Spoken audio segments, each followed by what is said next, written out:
மாமன் ஷூட்டிங் ஸ்பாட்லக்கப்போ நான் திருச்சியில் ஹோட்டலில் தங்கியிருந்தேன். ஹோட்டலில் நான் மேக்கப் போட்டு ரெடி ஆகிட்டே இருக்க பார்த்தீங்கன்னா எதிர்த்த மாதிரி பார்த்தீங்கன்னா அந்த கண்ணாடிக்கு ஆப்போசிட்டு ஒருத்தர் பெயிண்ட் அடிச்சுட்டே இருந்தாங்க.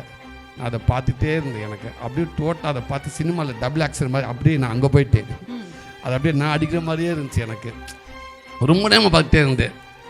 அப்படியே கேமரா எடுத்து அப்படியே நான் உட்காந்து அப்படியே அதை நான் தான் அதை எடுத்தேன்.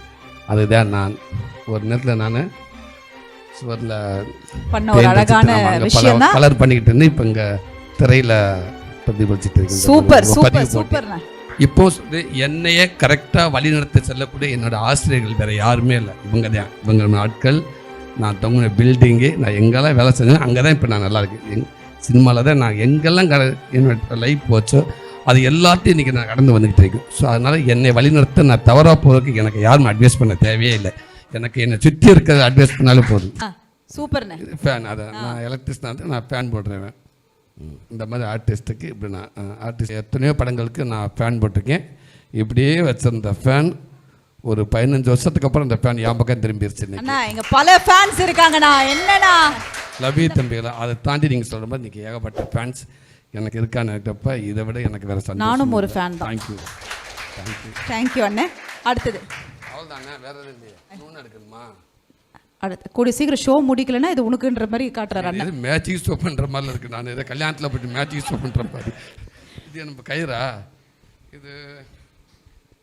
ஆமாம், நிறைய இடத்துல பெயிண்டரா ஒர்க் பண்ணியிருக்கேன். Correct, super.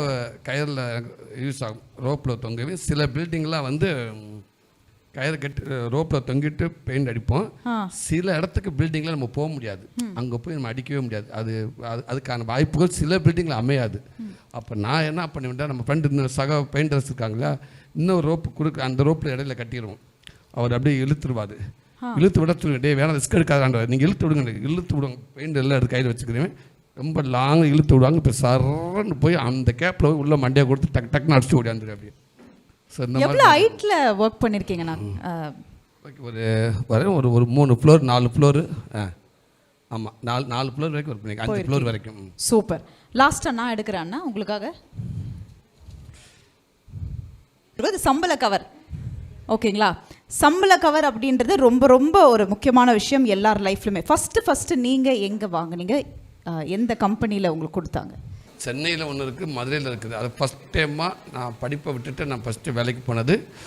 நான் சில இடத்துல பதிவு பண்ணலை. ஃபஸ்ட்டு நான் மதுரையில் ஒரு டீ கடையிலே நாங்கள் பால் ஊற்றுவோம். அந்த டீ கடையிலே போய் எங்கள் அப்பாவை வேலைக்கு விட்டார். அது எதுக்குன்னா, ஒரு நாள் வேலை பார்த்தானே உடனே ஸ்கூலுக்கு போயிடுவேன் அப்படின்றக்காக வேலைக்கு விட்டார். ஒரு நான் ஃபுல்லாக வேலை செஞ்சு அதுக்கு 4,4 ரூபா கொடுத்தாங்க ஃபஸ்ட்டு சம்பளம். வெறும் 4,4 ரூபா. அதுக்கப்புறம் நான் விவரம் தெரிஞ்சு திருப்பி நான் வேலைக்கு போனேன் திருப்பூரில் பனியங்க மேலே போய் வேலை செய்கிறப்ப அங்கே ஒரு நாளைக்கு 20 ரூபா சம்பளம் கொடுத்தாங்க. வாரத்துக்கு 140 ரூபா. 7 நாள் கண்டினியூவாக வேலை செய்வேன். ஸோ அதுதான்